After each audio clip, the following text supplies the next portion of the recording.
Okay, तो आज ये हमारे सबके लिए बड़े गर्व की बात है, फर्ज की बात है और बड़े ही उपयोग की भी बात है कि we have some very experienced personalities with us who have come here only to direct you, guide you, counsel you as to what career you people should choose after you leave class 12.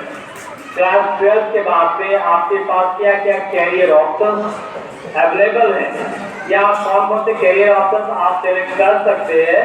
तो आपको इस तरह से कहते हैं बहुत सारी उपयोगी बातें बताने के लिए पीछे अभी राय क्लास 12 की आप उसकी लाइन थोड़ा सा जिससे कि जब सर आ जाए airport sir you are most welcome here. We have Sri Sujit Singh sir, who is a very renowned counselor. Then we have officials from Employment Exchange of our city, Kanpur, Mr. Satish Pandit sir and Mr. K. Agnihotri sir, along with his team of experienced people. Thank you, Arun ji. Indeed, it's a matter of great pleasure for all of us. We have amongst us the team for career counseling under the direction of District Employment Exchange running under the aegis of UP government. And you could see a number of officials are sharing their things just to make you aware about different career options after class 12. And especially Air Force wing of this Chakeri Kanpur has sent 4 officials just to make you aware that after choosing a career option in Indian Defence Services, what benefits and how your career you are going to pursue in the service of country. So, आप सबको सुनाई दे रहा है? मेरी आवाज clear की नहीं?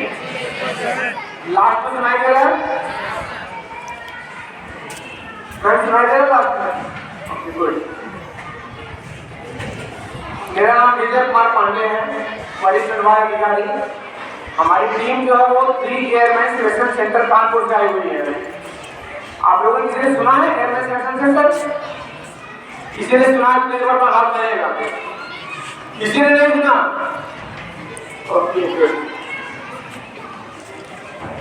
मंच पे उपस्थित माननीय प्रधानाचार्य महोदय, सेवा योजना कार्यालय कानपुर नगर से पधारे अधिकारीगण,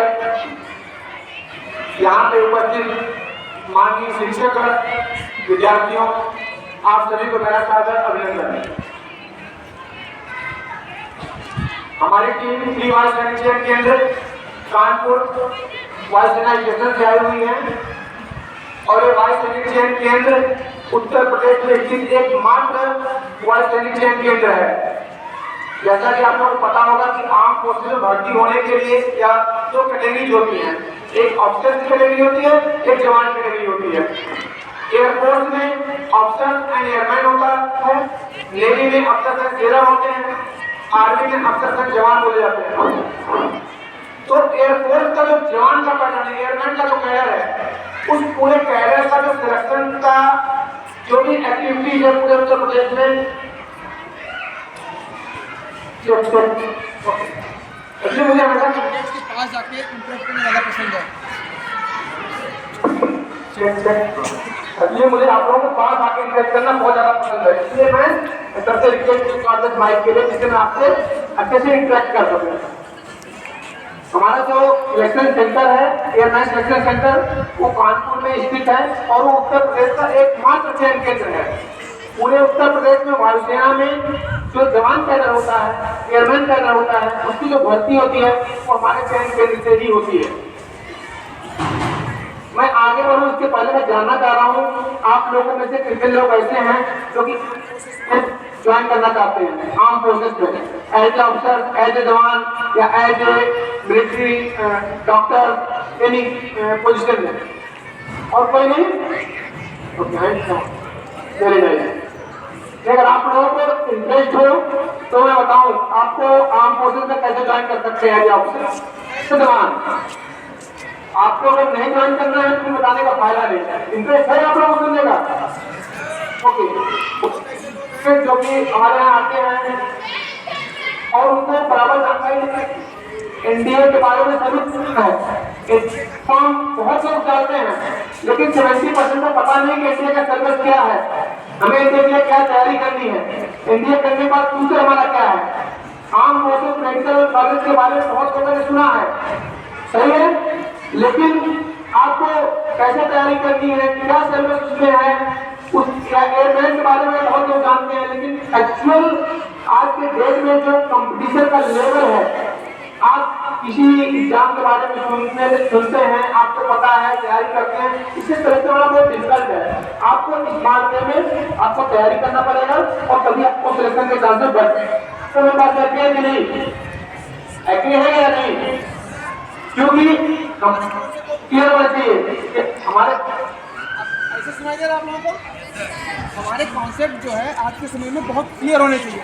हमें जाना कहाँ है, जहाँ जाना है उसी हिसाब से अपनी तैयारी करनी है। क्लियर है कि नहीं? अगर हम ऐसे घूमते रहेंगे सर ऊपर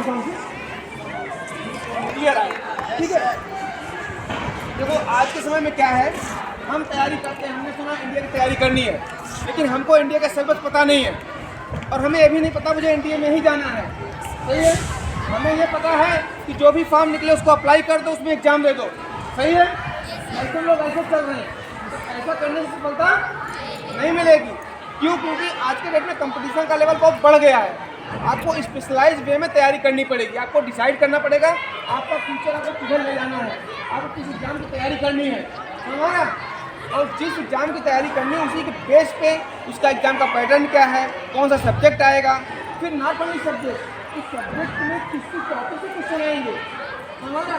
आपको वही टॉपिक की तैयारी करनी है, तब आपको सफलता आसानी से मिल सकती है, अदरवाइज आपको बहुत डिफिकल्ट है सफलता मिलना। क्लियर है? आपको एग्री है मेरी बात? मैं यहाँ पे बेसिकली हर कैरियर अच्छा होता है, कोई कैरियर ऊपर नीचे नहीं है। आप लोग जो जिस भी कैरियर को चूज करना चाहते हैं वो आपकी इच्छा पे डिपेंड करता है। बहुत लोग सिविल सर्विस में जाना चाहते हैं, वेल एंड गुड, कोई भी कैरियर खराब नहीं है। लेकिन मैं यहाँ आर्म फोर्सेस को बहुत करने के लिए आया हूँ। आर्म फोर्सेस में, डिफेंस में, स्पेशली एयरफोर्स में, एयरफोर्स में अगर आपको आने का इंटरेस्ट हो तो वेल एंड गुड, सबसे अच्छा आपको एनडीए के माध्यम से मिलता है, ठीक है। एनडीए में क्या है, आपको English, math and general awareness, in 3 base पर आपका एग्जाम पूरा डिपेंड करता है। आपको पता है 120 क्वेश्चन मैथ से आते हैं, 200 मार्क्स का इंग्लिश आता है, 400 मार्क्स का जीएटी आता है। 16.5 ईयर से 19.5 ईयर का आपका जो एज लिमिट है। हर एक इन्फॉर्मेशन डिटेल अवेलेबल है नेट पे, लेकिन आपको बस ये जानना है कि मैं आपको ये बताना चाहता हूँ कि आप जिस एग्जाम की तैयारी कर रहे हैं उस टॉपिक पर आप फोकस करेंगे तभी आपको सफलता मिल पाएगी, नहीं बहुत डिफिकल्ट हो जाता है सफलता मिल पाना, ठीक है। इसके बाद अगर मान लो बहुत लोग ऐसे होते हैं जिनका कि एनडीए के थ्रू सिलेक्शन नहीं हुआ, तो आगे आपके ऑप्शन खत्म नहीं हो जाते, कि आपको आगे चल के एस्काइड के थ्रू ऑप्शन है, आपको सीडीएस के थ्रू ऑप्शन है, आर्म फोर्सेस मेडिकल कॉलेज के थ्रू आप डॉक्टरी लाइन में बहुत लोग नीट के थ्रू जो मेडिकल एंट्रेंस अपीयर करते हैं, उसमें जो आर्म फोर्सेस मेडिकल कॉलेज माना जाते हैं कोई पिक करना है, एएफएमसी पिक करना है, जिसमें आर्म फोर्स मेडिकल कॉलेज के आप लोग एलिजिबल हो जाते हैं। और एएफएमसी जो है जो पुणे में है वो इंडिया के हमेशा टॉप 2nd या 3rd कॉलेज में है, क्लियर है। तो इससे क्या है कि आपके बहुत अच्छे अपॉर्चुनिटी बढ़ते हैं, और जो डिफेंस में जो सैलरी है वो सैलरी बाकी किसी भी गवर्नमेंट जॉब में नहीं है। एग्रीड नहीं आप लोग? क्योंकि डिफेंस का तो मिलिट्री सर्विस पे मिलता है, वो और किसी जॉब में नहीं मिलता है, चाहे आपका एक यूपीएससी कैडर क्यों ना हो। अगर सैलरी पॉइंट आप स्ट्रक्चर देखा जाए तो यूपीएससी की भी सैलरी डिफेंस स्तर से कम होती है, हमारा। इसके बाद जो फैसिलिटी जो डिफेंस में है वो किसी सिविलियन में नहीं है। अभी हम लोग डिस्कस कर रहे थे जो डिफेंस में आज भी पेंशन अवेलेबल है, लेकिन ये चीज़ पेंशन केवल एक डिफेंस में अवेलेबल है और एक पॉलिटिशियन को अवेलेबल है, अदरवाइज आप कहीं पे पेंशन नहीं है। मेडिकल फैसिलिटी जिस तरह से मेडिकल फैसिलिटी डिफेंस में अवेलेबल है, उस तरह की मेडिकल फैसिलिटी कहीं और किसी सेक्टर में अवेलेबल नहीं है। तो इसलिए अगर आप लोग डिफेंस एज ए करियर चुनते हैं तो एक बहुत बड़ी अपॉर्चुनिटी है। जो वर्दी पहनने का जो रिस्पेक्ट है वो और कहीं नहीं है। आप लोग सभी लोग विंग कमांडर अभिनंदन विंग कमांडर अभिनंदन वर्धमान साहब को आप लोगों ने सुना है, आप लोग जानते हैं वो कोई हीरो हीरोइन नहीं है, तो एक्टर नहीं है, एक्टर वगैरह नहीं ना, लेकिन आप सब लोग उनको जानते हैं, उनको रिस्पेक्ट देते हैं, रिस्पेक्ट करते हैं। जो इंसान को जो रिस्पेक्ट है वो और किसी भी जॉब में और किसी भी सर्विस में वो रिस्पेक्ट आपको नहीं मिलता है। आप लोग एग्री हुए या नहीं? तो इसीलिए तो आर्म फोर्सेस में जो ऑप्शन का जो ऑप्शन है उसको आपको पूरा 100% ट्राई करना चाहिए। आपकी तालीम में एनसीसी है कि नहीं? नहीं है? ओके, आप बता सकते हैं कोई जो जान पहचान वाले हैं। एनसीसी के लिए एक एनसीसी स्पेशल एंट्री स्कीम होती है जिसमें कि जो सी सर्टिफिकेट होल्डर है वो डायरेक्टली एक एसएसबी के लिए जा सकते हैं, इंटरव्यू के लिए जा सकते हैं। ये बहुत बड़ी अपॉर्चुनिटी है। इसका फॉर्म एफकेट के साथ में निकलता है, एफकेट का जो फॉर्म निकलता है उसी के साथ में एनसीसी स्पेशल स्कीम। आप लोगों को माइक पता लगता है? माइक लोग विदाउट माइक बोल रहे हैं, कंफर्टेबल है। अब उनको विदाउट स्पेशल स्कीम है जो जिसके थ्रू क्या होता है डायरेक्टली एसएसबी के लिए जा सकते हैं। आपको पता है इंडिया का एग्जाम क्लियर करेंगे, टफ एग्जाम है, या फिर सीडीएस का एग्जाम, कंपटीशन तो हर जगह है, या आप एफकेट क्लियर करेंगे, लेकिन इस एग्जाम को क्लियर करने के बाद आप एसएसबी के लिए जाते हैं। और यहाँ पर जो एनसीसी सर्टिफिकेट होल्डर है वैसे एसएसबी के लिए जाते हैं। ठीक है, बहुत बच्चे पूछते हैं एसएसबी में हमें कैसे क्लियर करें। एसएसबी के लिए सबसे इम्पॉर्टेंट है आपको मन से, वचन से और कर्म से अपने आप को एक ही रखना है। बात आपको समझ आ रही है मेरी? बहुत लोग होते हैं क्वालिटी अंदर कुछ और है, प्रिटेंड कुछ और करना चाहते हैं, इंटरव्यू को कुछ और बताना चाहते हैं, अलग वे में अपने आपको प्रोजेक्ट करना चाहते हैं, वो चीज़ करेक्ट नहीं है। ऐसे लोग एसएसबी में क्लियर नहीं हो पाते, सिलेक्ट नहीं हो पाते, क्योंकि आपके सामने जो इंटरव्यू बैठा हुआ है उसको सब पता है, वो आपके अंदर जो चीज़ को निकाल लेता है उसको समझ आ जाता है कि आप झूठ बोल रहे हैं। समझ आ रहा है? आपको छोटा सा पूछेगा कि आप कौन सा स्पोर्ट्स खेलते हैं, तो आपको पता है कि मैं आपको कौन बताऊँ, जैसे आप बता चेस बोल लेंगे, लूडो बोल लेंगे, या बैट कैरम बोल लेंगे, इन सबके वेटेज थोड़ा अलग कम होते हैं। जो आप फिजिकल स्पोर्ट्स होते हैं उसका वेटेज ज़्यादा होता है। कोई फुटबॉल खेलता है, कोई बास्केटबॉल खेलता है, वॉलीबॉल खेलता है, इसके वेटेज थोड़ा ज़्यादा होते हैं माइंड में। बट आपको इतना पता है कि इसका वेटेज ज़्यादा, इसका वेटेज कम है। आपने कभी बास्केटबॉल खेला नहीं, बट आपको पता है कि इंटरव्यू पूछेगा हमें क्या बोलना है कि बास्केटबॉल खेला, ऐसा लोग सोचते हैं। बट देयर एक्सपर्ट वो आपको और डीप में जाएगा, आपका पूरा दिनचर्या पूछेगा, दिन में क्या करते हो, कैसे करते हो, फिर बास्केटबॉल कब खेलते हो, कहाँ खेलते हो, कितने लोग होते हैं। अगर आप गलत बोल रहे हो तो कहीं कहीं फिर फंस जाओगे, वो पकड़ लेगा, आपको एक्सेप्ट करना पड़ेगा। ठीक है, जैसे आपको पूछना पड़ेगा पेरेंट्स का क्या हेल्प करते हो, आप बोलोगे मैं सुबह दूध लेकर आ जाता हूँ, ये करता हूँ, वो करता हूँ, कुछ भी आप बताओगे तो पूछेगा कौन सी कंपनी दूध जाते हो, कितने बजे जाते हो, तो दूध कितने रुपये पैकेट मिलता है।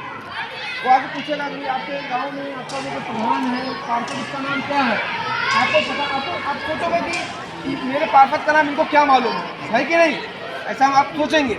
आप उनको क्या बोलो, कुछ भी उनको आप सोचेंगे कुछ भी नाम बता दो, क्या जाता है, दो ऑप्शन आपके पास है, या तो कोई भी नाम बता दो, उनको कुछ पता नहीं है, या तो आप उनको जो है बोल दो कि हमें नाम नहीं मालूम है, बट आपको शर्म लगता है कि मैं बोल दूँगा कि मुझे नाम नहीं पता है, तो उनको क्या होगा कि वो आपका निगेटिव हो जाएगा, ऐसा आप लोग सोचते हैं। ठीक है, आप कौन कोई नाम बताना चाहते हैं, लेकिन वो आप नाम आपने बता दिया, आप भूल भी गए कि हमने क्या नाम बताया, लेकिन थोड़ी देर बाद जब आपको बिल्कुल करंट सिचुएशन में इंटरव्यू लेके जाएगा, फिर तक आपसे पूछिएगा आपने क्या नाम बताया, और आप दोबारा अपने नाम रिपीट नहीं कर पाएंगे। दोबारा सुना रहे हैं। तो हमेशा आपको एसएसबी क्लियर करने के लिए आपको मन से, वचन से और कर्म से अपने आप को एक ही रखना है। क्लियर है? आपका एसएसबी आराम से क्लियर हो जाएगा। गर्ल्स के लिए अभी बहुत ज़्यादा अपॉर्चुनिटीज हैं आर्म फोर्सेज में। पहले थोड़ा सा कम था, अब बहुत ज़्यादा बढ़ गया है।